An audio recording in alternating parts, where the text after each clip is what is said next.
mu itangazo payi yatanze ryitwaga Community Commerce Holiday Initiative, aho payi yavugaga kuri promotion n'amadiscounts abacuruzi bashobora gutanga hirya no hino mu bicuruzwa byabo ariko hishyurwa payi. Muri iri tangazo payi yavuze ko itazivanga mu biciro by'abacuruzi. Iri tangazo nyuma yo kurisoma no kurisobanukirwa neza ryakuruye impaka mu muryango wa payi network. Abantu bakomeje kwibaza byinshi ku bijyanye n'agaciro ka payi, by'umwihariko ku kintu benshi bise Global Consensus Value GCV, ndetse n'uko abacuruzi bagomba kugena ibiciro by'ibicuruzwa n'ibikorwa muri payi ecosystem. Hari abibaza niba payi izagira igiciro kimwe ku isoko hose, abandi bakibaza niba payi core team izashyiraho igipimo cyemewe cy'ibiciro, ndetse hakabaho n'abandi batekereza ko GCV izaba ari itegeko rigenga ubucuruzi bwose bukorerwa muri payi.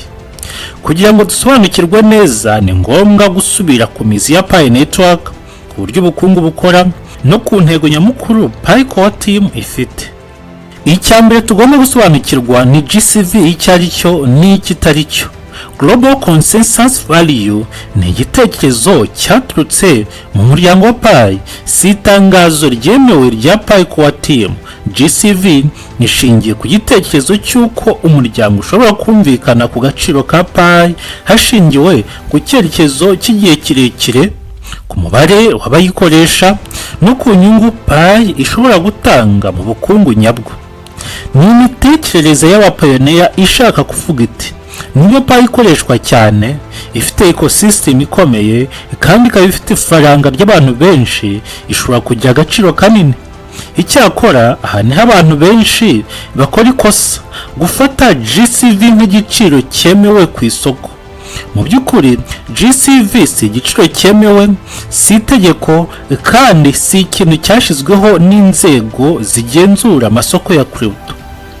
Higeze kuvuka uguhangana ku mbuga nkoranyambaga, cyane cyane kuri X yahoze hitwa Twitter, ubwo Global Pie Market yatakwaga na benshi mu bapayoniya bayishinja ko irimo iracuruza ariko itagendeye ku giciro cya GCV. Uhagarariye Global Pie Market yavuze ko muri community ya Pie ecosystem ndetse no ku isoko ryigenga ry'ubucuruzi, umucuruzi agena igiciro ashaka, ahubwo isoko cyangwa umukiriya akaba ari we ugena ahahira bitewe n'ibiciro byashyizweho, akagura bitewe n'aho abona hamworohereza. Ibi bisobanuye iki ku bapayoniya? Bisobanuye ko no muri payi ecosystem benshi mu bacuruzi bakoresha ibiciro bisanzwe bya payi ubu ngubu tubona ku ma exchange. Ibi bivuze ko igiciro cya GCV nanone atari itegeko, ahubwo iki kiri mu nzira ndetse n'imitekerereze ya bamwe mu bapayoniya, ariko nanone kikaba ari cyiza ko gikeneye imbaraga zigisunika, ariko imbaraga ziciye muri utility, kuko utility n'uburyo payi izabikoreshwa ari byo bizagena niba iki giciro cya GCV kizagerwaho cyangwa se kitazagerwaho. Mu bukungu busanzwe n'ubwa crypto, igiciro cyose kigenwa n'isoko. Isoko rigizwe n'abantu bagura n'abagurisha. Iyo abantu benshi bashaka kugura kurusha abagurisha, igiciro kirazamuka. Iyo abagurisha ari benshi kurusha abagura, igiciro kiramanuka. Ibi nibyo bita supply and demand.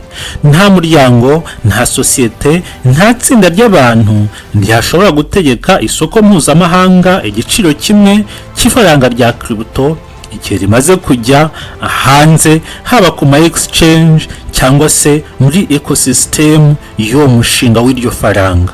No kuri Bitcoin, Ethereum cyangwa izindi crypto zikomeye, nta muntu n'umwe ugena igiciro, ni isoko ribigena. Aha niho dusobanukirwa ko GCV hari icyerekezo cy'umuryango, atari igiciro cyemewe. Ishobora gufasha abantu gutekereza ku gaciro payi ishobora kugeraho mu gihe kirekire, ariko ntishobora kuba itegeko rigenga amasoko. Niba payi izajya ku ma exchange cyangwa se mainnet yayo izajya hanze ejo cyangwa mu gihe kizaza, igiciro cyayo kizagaragara hashingiwe ku isoko. Ayo masoko ari muri pi exchange uko azaba akora, uko azaba yitabirwa, uko pi izaba ikenerwa cyane, demand izazamuka. Nizamuka igiciro nacyo kizahita kizamuka. Ntabwo igiciro cya pi kizashingira ku masezerano y'abantu ku mbuga nkoranyambaga cyangwa ku matsinda mato ya Telegram, Twitter cyangwa ahandi. None se bikorwa bite mu bucuruzi bukorerwa muri pi ecosystem? Ese pi core team izagena ibiciro by'abacuruzi? Igisubizo kigufi kandi gisobanutse ni iki: oya, pi core team ntizagena ibiciro by'abacuruzi. Impamvu ni uko pi network yubakiye ku ihame ry'ubukungu bwisanzuye. Pi core team si leta, si banki nkuru, kandi si urwego rugenzura ibiciro. Inshingano yayo ni ugushyiraho ikoranabuhanga, ibikorwa remezo n'aho ecosystem ikorera, ariko igasiga abacuruzi n'abakiriya bahahirana ku bwumvikane bwabo. Nanone bijyanye n'uko paye irimo irakoreshwa ndetse irimo irashakishwa cyane cyangwa se itarimo gushakishwa. Iyo itarimo kugura, ubwo demand iba iri hasi, supply ahubwo ikazamuka, icyo gihe igiciro kiramanuka. Muri pi ecosystem umucuruzi afite uburenganzira bwo kugena igiciro cy'ibicuruzwa cyangwa serivisi atanga, nk'uko pi chain mall yabigenje.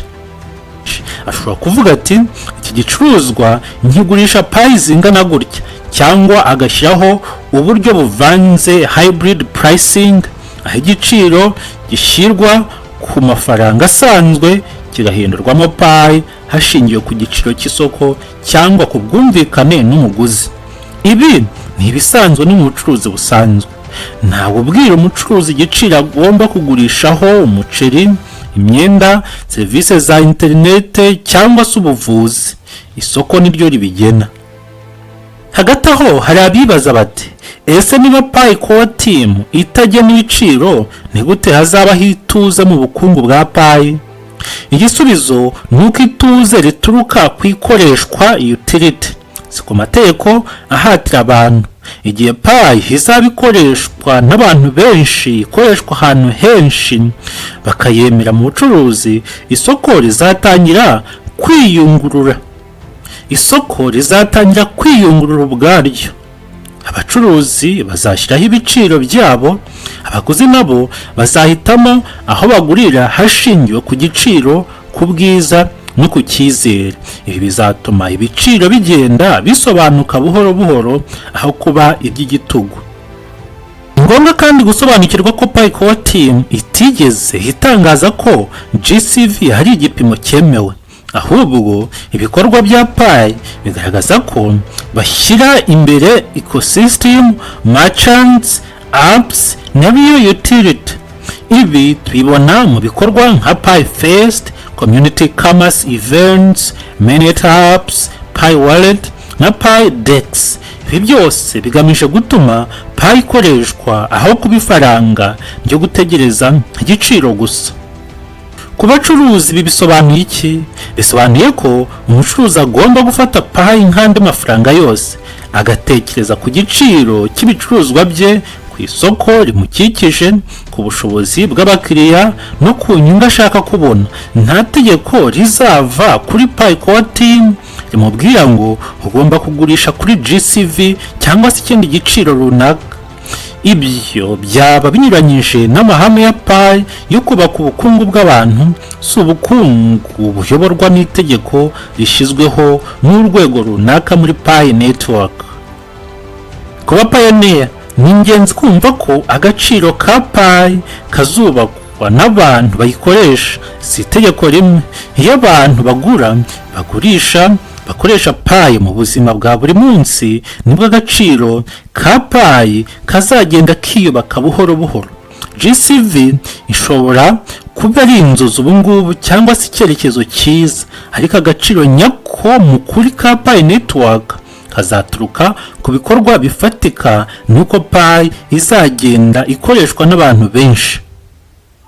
dusoza ikiganiro dushobora kuvuga ko GCV hari imitekerereze y'umuryango, si igiciro cyemewe, kandi Pi Core Team ntizagena ibiciro by'abacuruzi.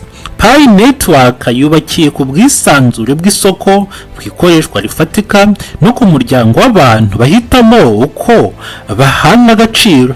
Igihe kizagenda kigaragaza aho Pi izagera, ariko ntibizaterwa n'itegeko cyangwa consensus yo ku mbuga nkoranyambaga nka Pi Global Consensus Value GCV, ahubwo bizaterwa n'uko abantu bazaba bayikoresha iryo faranga rya Pi, baryemera kandi bakarigira igikoresho cy'ubukungu mu buzima bwabo bwa buri munsi. Aha niho Pi itandukaniye n'imishinga myinshi ya crypto. Ntabwo yihutira igiciro, ahubwo yubaka umusingi, kandi mu bukungu umusingi uhamye niwo ubyara agaciro karambye.